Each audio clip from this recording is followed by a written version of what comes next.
Salut tout le monde, j'espère que vous allez bien. Aujourd'hui dans cette vidéo, nous allons essayer de corriger un excellent exercice de mécanique. Exercice 3, on considère deux particules A fixe et B mobile de même masse M et de charge respective QA et QB. On rappelle que la force de Coulomb est F égale QA QB AB sur 4 pi epsilon 0 AB cube. C'est la seule force à prendre en compte. Petit 1, déterminer l'énergie potentielle dont dérive la force F. Donc, on nous demande de déterminer l'énergie potentielle dont dérive la force F. Donc, on va déjà répondre à cette première question. Petit 1. Déterminons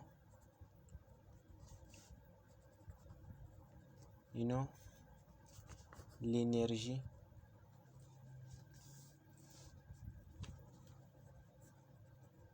potentielle. Donc, on va déterminer cette énergie potentielle. Donc, pour déterminer cette énergie potentielle, il faut déjà comprendre ce qu'on nous dit. On nous dit qu'on a deux particules A fixes et B mobiles. Donc, je vais schématiser les particules là ici. Donc, je considère que ici, ça fait, on a la particule A. Voilà, ça c'est la particule A.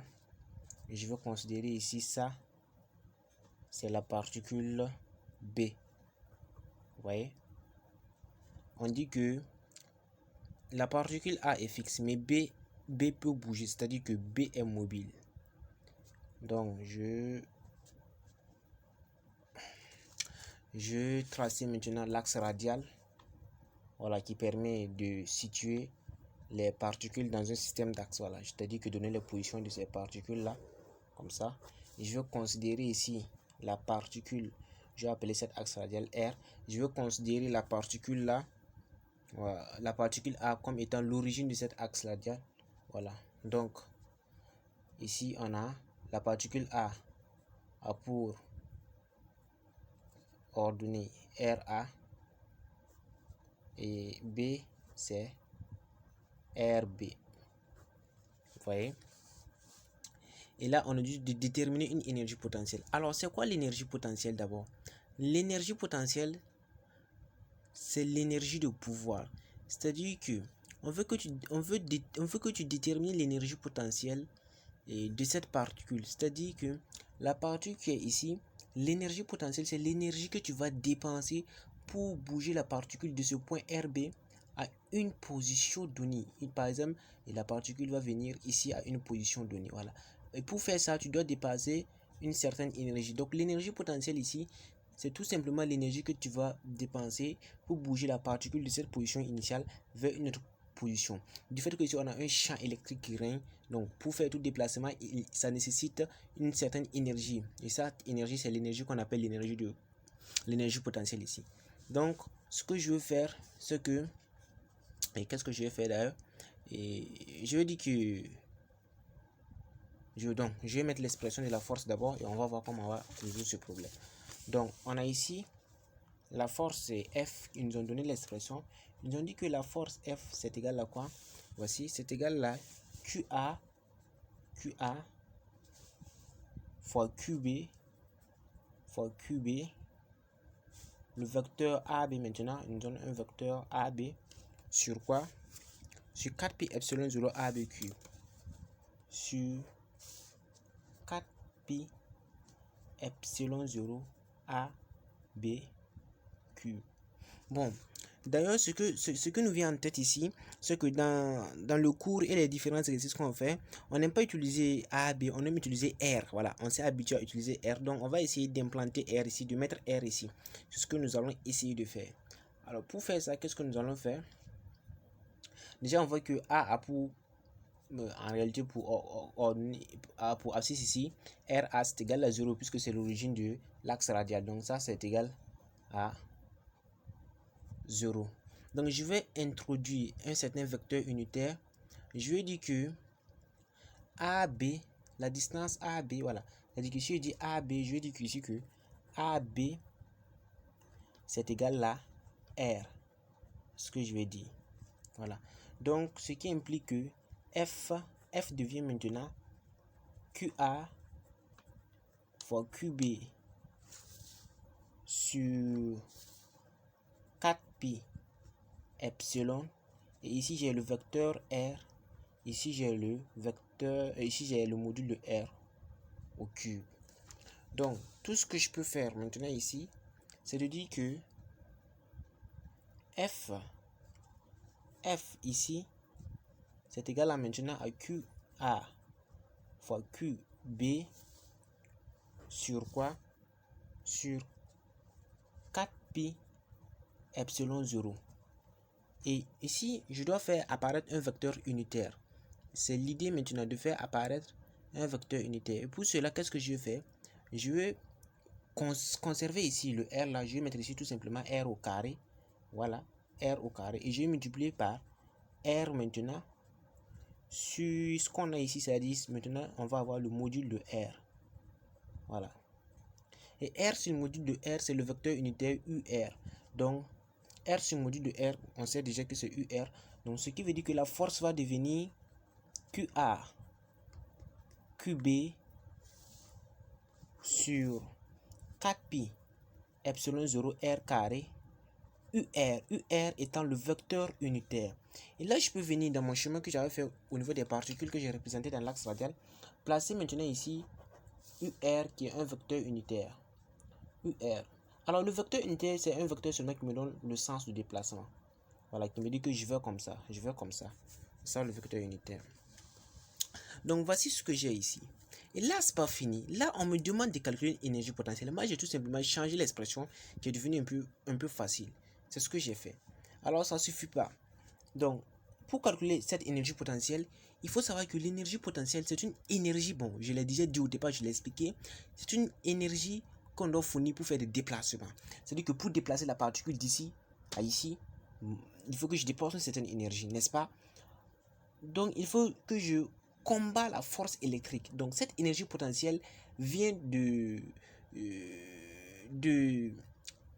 ce combat que je vais faire. Voilà, je vais en réalité combattre la force électrique pour pouvoir faire le déplacement. Donc, je vais représenter une force. Donc, voici la force que moi je dois appliquer. J'applique une certaine force F. C'est-à-dire que je viens ici, je prends la particule, je fais déplacer la particule avec une certaine force, n'est-ce pas? Je déplace la particule comme ça, n'est-ce pas? Et c'est dans ce sens, j'ai un petit, donc je fais un petit déplacement. Puisque ici, on a une force qui varie, je fais un tout petit déplacement. Donc, je considère un tout petit déplacement que je vais appeler D de R. Donc, vous le voyez ici, ça c'est D de R. D de R, un tout petit déplacement. Alors, pourquoi je fais un tout petit déplacement? Avec un tout petit déplacement, il est possible pour moi de calculer l'énergie. Sinon, comme la force est variable, je ne peux pas faire de grands déplacements. Je ne peux pas utiliser la formule classique. Donc, je considère ici des déplacements infinitésimaux. Et là, maintenant, je peux matérialiser le petit travail, puisque l'énergie potentielle, ça correspond au travail que je fournis. Je peux matérialiser ce petit travail. Je peux dire que... bon, D de EP, voilà, ça c'est une toute petite énergie potentielle. D de EP ici, c'est égal à quoi? C'est égal à F scalaire, et scalaire quoi ici? Scalaire le vecteur déplacement. Voilà, D de R. Et comme je connais l'expression de F déjà, je peux dire que D de EP, c'est égal à ça.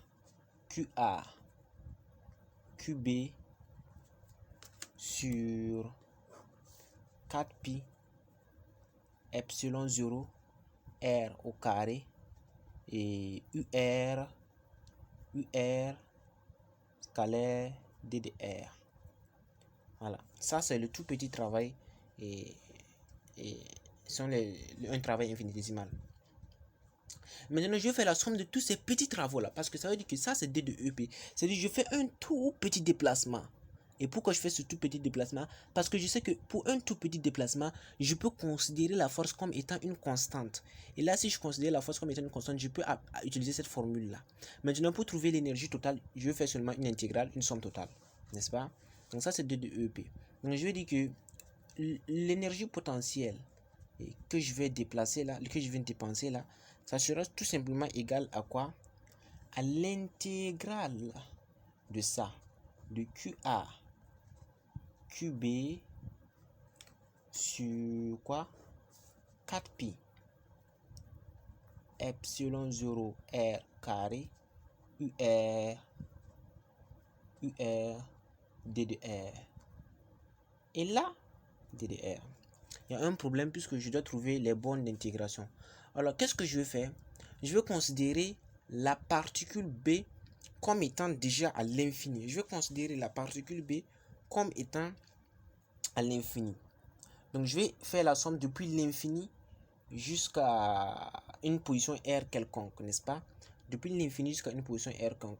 Jusqu'à une position R quelconque. Donc, la somme depuis l'infini jusqu'à une position R quelconque. Alors, pour différencier les R et les bornes, pour différencier la variable d'intégration, je vais noter ça comme étant grand R pour ne pas confondre le petit r ici et puis les bornes d'intégration et puis la variable d'intégration. Donc maintenant, ce que je dois calculer, mais ça c'est pas fini puisque US scalaire d de R, je dois le trouver. Donc, alors pour trouver US scalaire d de R, revenons au niveau de notre schéma initial. Vous voyez ce qu'ici on a d de R, n'est-ce pas? Donc on a d de R qui est ici, comme ça. Je le représente comme ça. Ça c'est d de et pas d de R, plutôt UR et d de R va dans l'autre sens. Ça c'est d de R que j'ai représenté un peu comme ça, d de R. Bon, on voit qu'on a ici un angle de 180 degrés. Bon, c'est un angle plat, 180 degrés. Donc le produit scalaire, ça sera le module de d de R fois le module de UR. Et je sais que donc ça sera d de R. Donc ça veut dire que ce qui est ici là, UR scalaire d de R, ça sera module de UR fois module de d de R, fois cosinus de pi qui fait moins 1. Cosinus de pi qui fait moins 1, puisque 180 degrés ça fait pi. Donc on se retrouve seulement avec moins d de R qui va rester, moins d de R, n'est-ce pas? Donc ça veut dire que ça fait moins d de R. Donc c'est égal à l'intégrale de QA QB sur 4pi epsilon 0 R au carré. Donc, il y a un moins que j'ai dit parce que j'ai dit moins d de R, un moins que j'ai mis. Et ici d de R depuis l'infini jusqu'à R. Donc l'énergie potentielle devient, je peux faire sortir le moins, n'est-ce pas? Je peux faire sortir le moins qui est ici. On sait que l'intégrale de A à B c'est égal à moins l'intégrale de B à A. Donc ça veut dire que donc ça c'est égal à ça. Donc je peux dire que on a ici l'énergie potentielle qui fait l'intégrale. Donc je renverse et R vient ici et ici on a l'infini qui est ici. Voilà, si vous comprenez ça, c'est ce que j'ai appliqué. Maintenant on a QA QB sur tout simplement quoi? Sur tout simplement 4pi epsilon 0 R au carré d de R, tout simplement. C'est aussi facile que ça, tout simplement. Et il suffit de trouver maintenant une primitive de ça. Et je vais dire que ça c'est égal à quoi? Et ça est égal à QA. Bon, je fais sortir ceux qui sont des constantes. QB sur quoi? Sur 4pi et epsilon 0 et multiplié par l'intégrale de R à l'infini 1 sur grand R carré multiplié par d de R. Si j'ai oublié de vous dire que si je change, je dois changer ça. Ça devient grand d de R. Voilà ce que j'ai pas mis. Parce que R, d de R. Ça ici aussi, ça devient grand d de R pour ne pas le confondre. Ici aussi, ça devient où ça? Bon, je crois que c'est bon. On a ici grand R là. Et bon, on doit remplacer par des grands R, quoi, ce que je vais dire. Donc, c'est ça nous devons maintenant calculer. Voilà, on doit calculer ça. Vous voyez ici, nous devons calculer. Là. Et ça, c'est facile.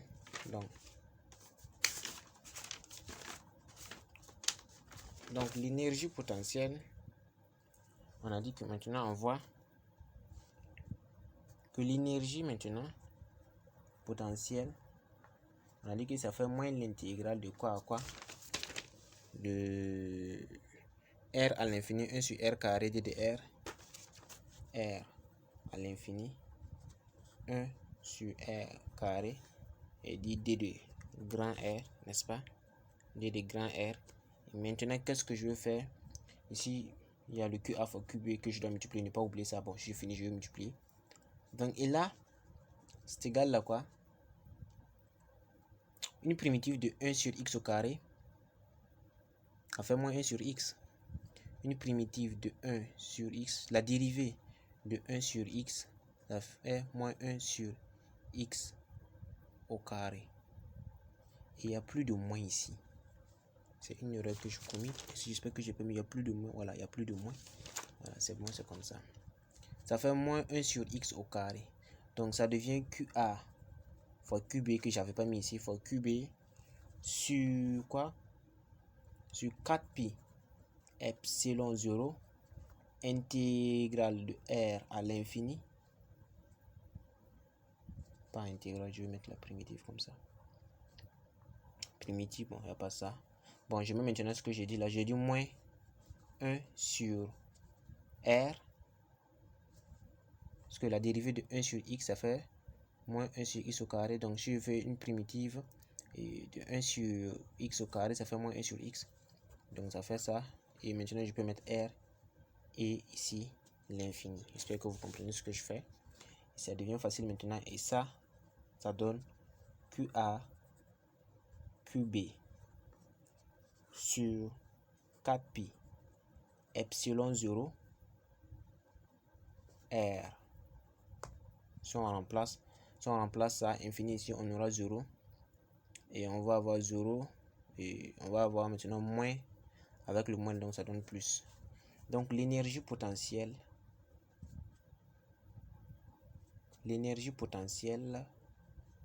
c'est égal à QA fois QB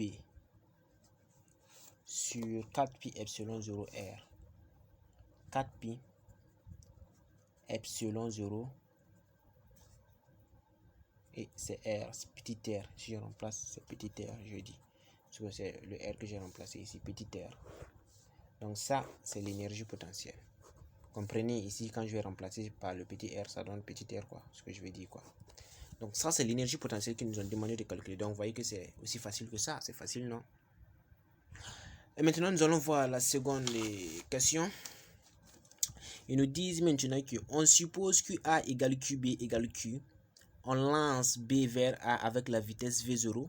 À quelle distance minimale B s'approche-t-elle de A? Une question intéressante. Donc, déterminons la distance minimale. Déterminons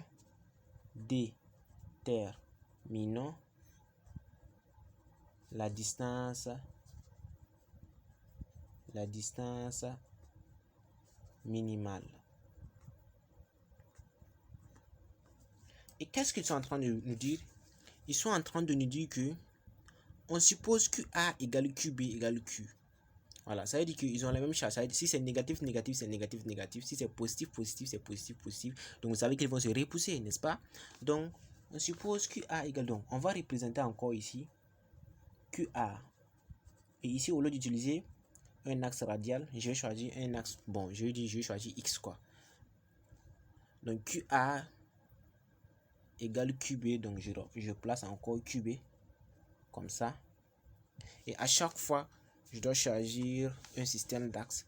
Choisir un système d'axe avec QA comme étant l'origine, parce que j'essaye ça intéressant comme ça. Avec QA comme étant l'origine. Ça, c'est l'origine, voilà. Ou comme ça. On dit que on lance B vers A. Voici B. Ça, c'est la particule B. On lance B vers A avec une vitesse V0. À quelle distance minimale B s'approche-t-elle de A? Ça veut dire que à cause de la force électrique qui est là, si B s'approche de A, comme ils sont QA égale QB, c'est-à-dire ils sont de même charge, si B se rapproche de A, on va avoir une répulsion. Mais il y a une certaine distance minimale à partir duquel B peut se rapprocher de A. Donc, il dit qu'on va essayer de matérialiser que B a bougé. Donc, on va faire quelque chose qui sera un peu comme ça. Voilà, ça veut dire que c'est une matérialisation de si B a bougé, ça c'est la distance. Voilà. Et maintenant, B s'est rapproché de A. On avait fait quoi? Qu'est-ce qu'ils ont fait? On a dit qu'on a lancé B on lance B vers A avec la vitesse V0. Donc, on va représenter cette vitesse V0 comme ça. V0. V0. Et je vais dire que ça, c'est X. Ça, c'est X. Et nous, c'est la distance minimale d'approche en V. Donc, ça veut dire que c'est cette toute petite distance qui est ici, le nous on veut. Cette distance-là. Voilà, cette distance-là, c'est ça nous on veut. Ça nous on veut. Cette distance nous voulons. Voilà, ça. Donc, je vais appeler d'ailleurs, je vais appeler ça la distance. Ça, c'est la distance minimale. Distance minimale. Voilà. On va appeler ça comme ça. La distance minimale. Ok, alors comment on fait pour trouver cette distance minimale? On va appliquer ce que vous tous vous savez. On va appliquer la conservation de l'énergie mécanique. Vous savez que la force électrique, c'est une force qui est conservative. N'est-ce pas? Ça veut dire que c'est une force qui va se conserver. C'est une force fondamentale de la nature, non? Donc, on va dire que l'énergie mécanique au point de départ, comme j'ai appelé ça, au point B, c'est tout simplement égal à l'énergie mécanique au point... À quel point encore, je vais dire? Donc, à la distance minimale. Voilà, c'est-à-dire au point d'abscisse D de min, c'est-à-dire ici, on va voir la distance minimale. Voilà. Et l'énergie mécanique au point B, ça fait quoi? L'énergie mécanique au point B, ça fait l'énergie cinétique au point B plus l'énergie potentielle au point B. Donc, ça fait l'énergie. Ça fait l'énergie cinétique 1 demi de mv. N'oubliez pas qu'en ce point, on a donné une vitesse initiale à cette particule. Notre particule, on l'a donné une vitesse initiale. 1 demi de mv carré 0 plus quoi? Plus que j'ai appelé l'énergie potentielle au point B plus QA fois QB sur 4 pi epsilon 0 pi epsilon 0 multiplié par cette distance. Donc ça veut dire multiplié par cette distance qui est ici. Donc ça veut dire qu'on a quelle distance je veux, voilà, sur multiplié par RB. RB. XB plutôt, de mettre XB au lieu de mettre RB. Quelle notation? J'ai chargé X, donc je mettrai ici XB. X de B. X de B. Et ça, comme l'énergie se conserve, ça, j'ai rien oublié au moins. XB, voilà, c'est comme ça. Ça, c'est égal à, encore à quoi? À l'énergie mécanique au niveau de la distance minimale. Et au niveau de la distance minimale, rappelez-vous que quand la particule est arrivée ici, là, sa vitesse s'est annulée.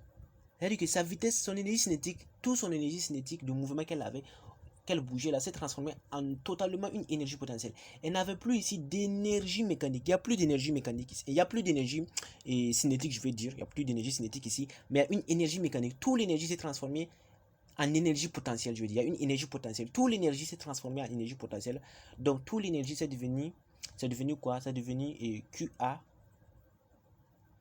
fois QB sur quoi? Sur 4 pi epsilon 0 avec cette distance là. 4 pi epsilon 0 avec cette distance là. Donc D minimum. Ça veut dire que la distance qu'elle est, ça sera quoi? La distance que la particule est avec. Donc 4 pi epsilon 0 multiplié par la distance minimale. Et nous, ce que nous voulons ici, c'est tout simplement ça, ce qui figure ici que nous voulons. Alors, ce que je vais écrire maintenant, et c'est que je vais tout simplement, comme on a QA égale QB, on va avoir de Q carré ici. Changer l'écriture en disant qu'on a 1 demi de MV carré 0 plus Q au carré sur 4 pi epsilon 0. Je crois qu'ils ont donné quelque chose ou pas. Et multiplié par quoi? Par... Ici, on a 4 pi epsilon 0 et x de b. Alors ce x de b là, comment je peux l'appeler encore? Ce x de b, donc je vais le garder comme étant x de b d'abord. X de b égale maintenant q au carré sur 4pi epsilon 0 multiplié par la distance minimale. Je vais essayer maintenant de trouver la distance minimale. Nous allons essayer maintenant de trouver la distance minimale. Alors pour cela, qu'est-ce que nous allons faire? Je vais voir ce qu'on va faire. On a ici q au carré 4pi epsilon 0. Donc je vais ramener ça ici. Bon, 1 demi de mv carré 0, c'est égal à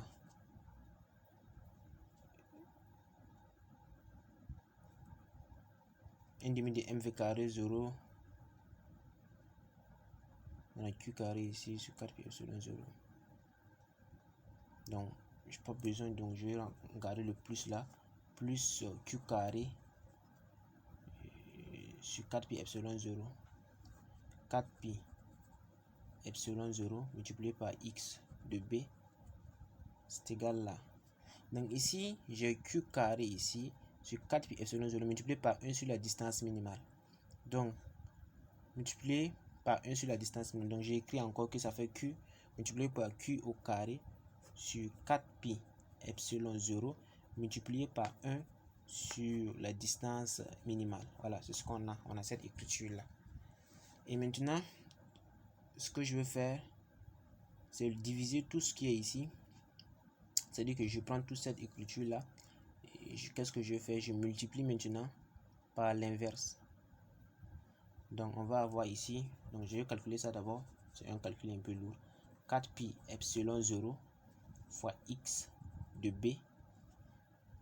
4pi epsilon 0 fois x de b multiplié par 1 demi de mv carré 0 plus q au carré. Ouais, ma règle, elle est passée où ça? Sur quoi? Plus q carré sur 4pi epsilon 0 multiplié par x de b. Voilà. Et là, ici maintenant, je peux multiplier par l'inverse. Je peux multiplier ici par 4pi epsilon 0 et diviser ici par q au carré. Voilà, vous voyez. Donc, je peux dire que tout ça, c'est égal à 1 sur la distance minimale. Sur la distance minimale. Enfin, 1 sur la distance minimale. Après qu'est-ce qu'on peut continuer à faire? On va dire que 4pi epsilon 0 et 4pi epsilon 0 vont partir. Voilà, ils vont partir. Donc, on va avoir ici 4pi epsilon 0.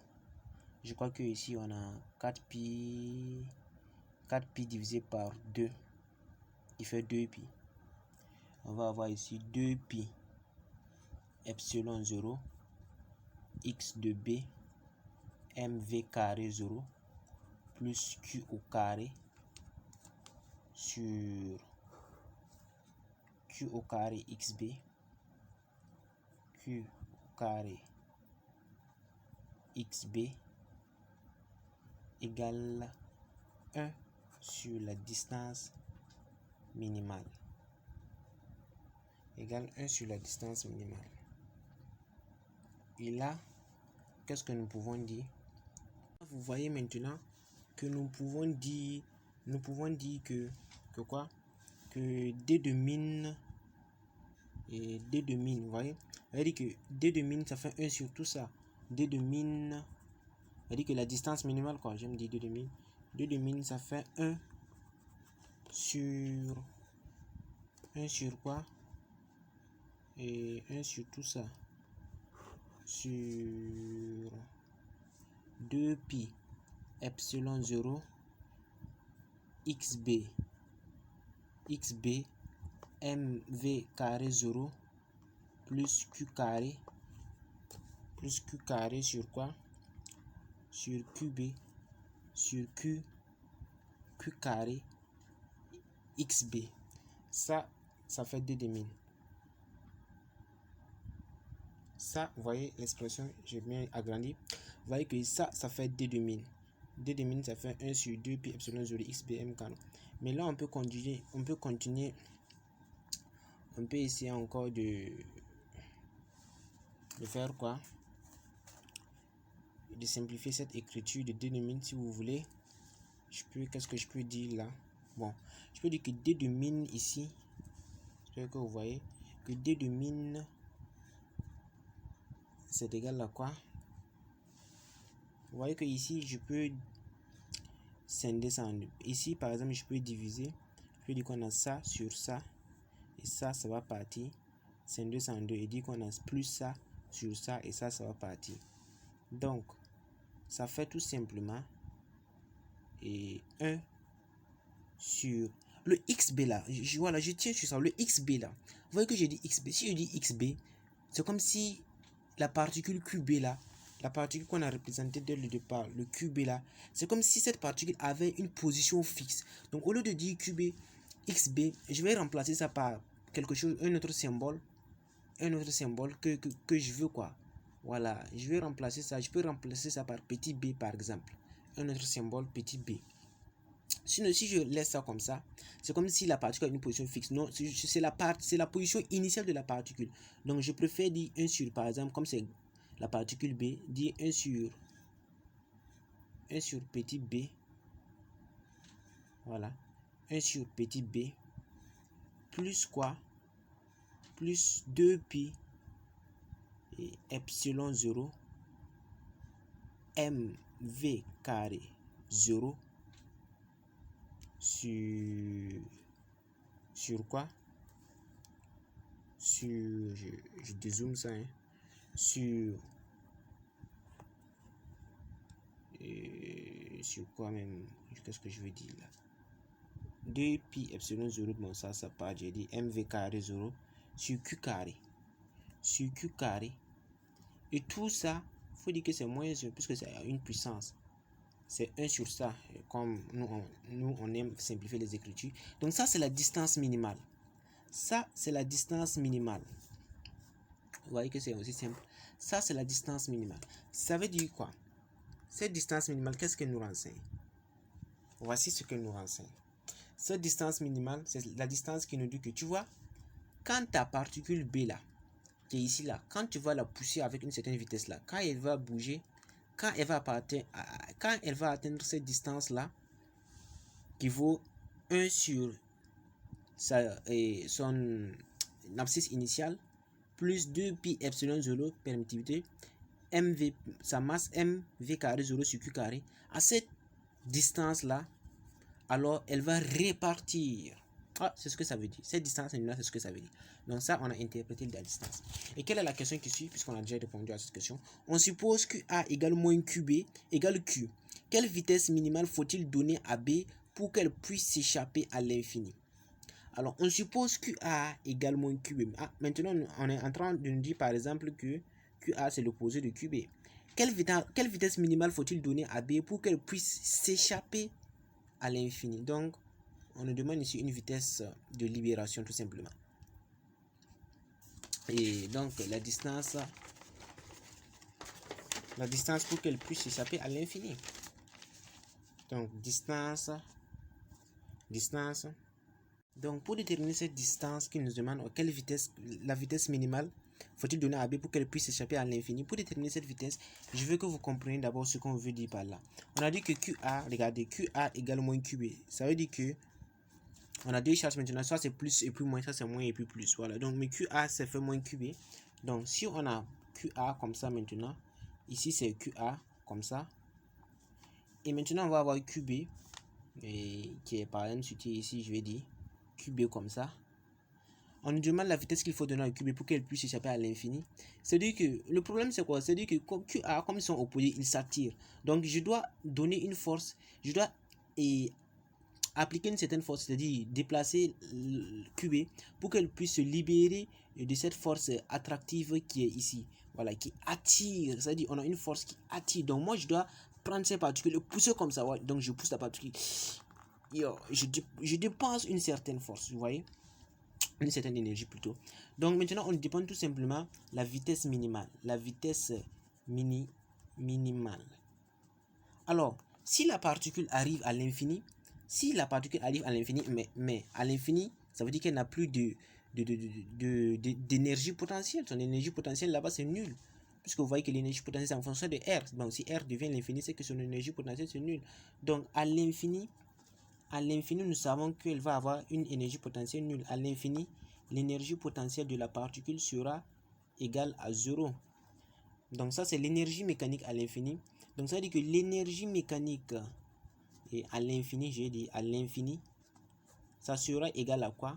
Ça sera égal à l'énergie cinétique de la particule qui sera égal à 1 demi de mv carré min. Vous voyez? Et maintenant, l'énergie, quand la particule était, avant de pouvoir déplacer la particule de sa position initiale jusqu'à l'infini là, jusqu'à une position que j'ai appelée l'infini là, elle était à une position initiale, non? Donc à cette position-là, elle avait une certaine énergie potentielle et une certaine énergie cinétique, n'est-ce pas? Donc maintenant, ça veut dire qu'elle avait une énergie mécanique en ce point. Donc je dis que l'énergie mécanique, au point que je l'ai considéré là, au point, donc je dis initial maintenant, initial, c'est égal à l'énergie mécanique au point et à l'infini, c'est égal à 1 demi de mv carré min, n'est-ce pas?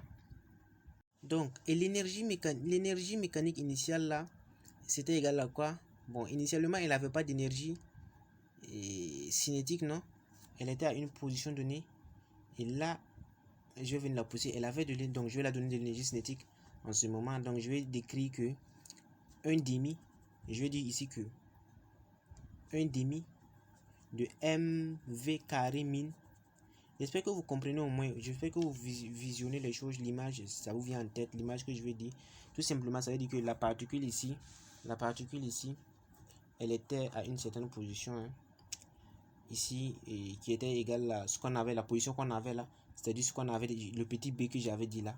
Voilà, une position petit b. Donc, elle avait en ce point une énergie potentielle. Et quand je vais pousser ça, quand je vais appliquer, je commence à déplacer, on va avoir de l'énergie cinétique et autres.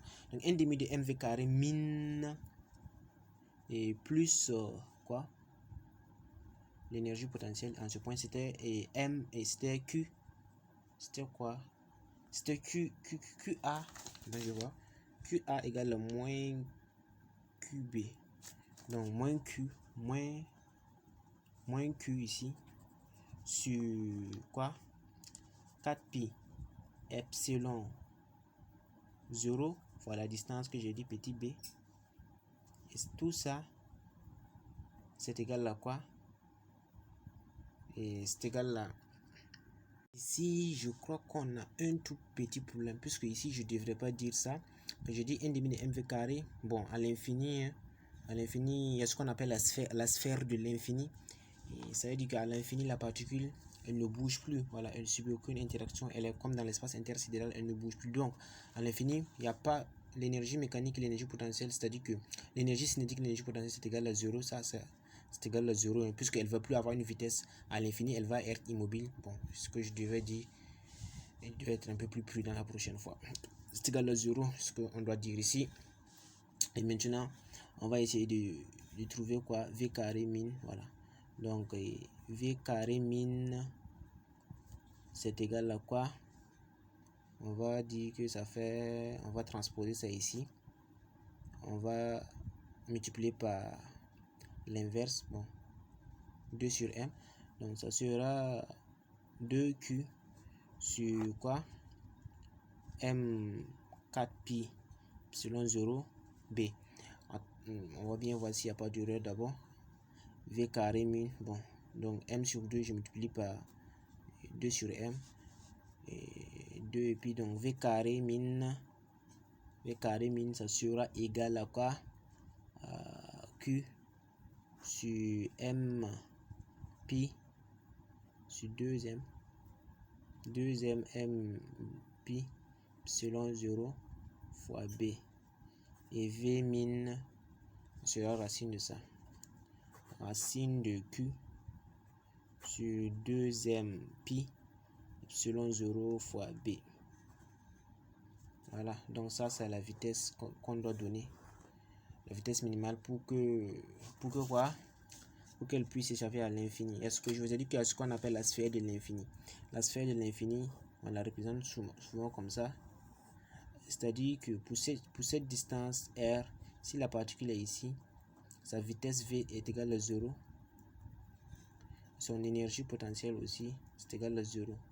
C'est-à-dire que si ici elle était située à par exemple moins 10 joules, c'est-à-dire que ici j'ai ajouté un travail de 10 joules. Et ici, la particule a une énergie qui est 0. Une énergie potentielle qui est 0. Donc c'est ça. Bon, ici, il faut un peu se concentrer pour bien voir ça. Et attends. Bon, je crois que c'est la fin de l'exercice. Donc je suis à la fin de l'exercice. C'est un exercice niveau. Quel niveau? Bon, je suis à la fin de l'exercice. Si elle vous a plu, n'oubliez pas de vous abonner à ma chaîne, de liker, de partager l'exercice pour ceux qui en ont besoin. Et si mes explications vous ont plu, n'hésitez pas à laisser un commentaire. Ça me fera vraiment un grand plaisir et ça va m'encourager à faire plus de vidéos scientifiques. À plus pour de nouvelles vidéos.